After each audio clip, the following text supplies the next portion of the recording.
First, we're going to go to the App Store and we're going to download the If This Then That app. If This Then That, weather underground. Current temperature drops below.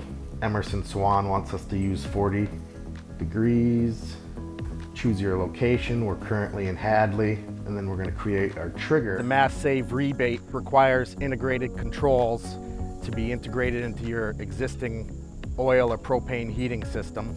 When the temperature drops below, say 32 degrees Fahrenheit outside, the existing heating system, the oil or the propane system, kicks on, and when the outdoor temperature is above 32, it fires the heat pump, which maximizes fuel optimization. Create our trigger, and that's it.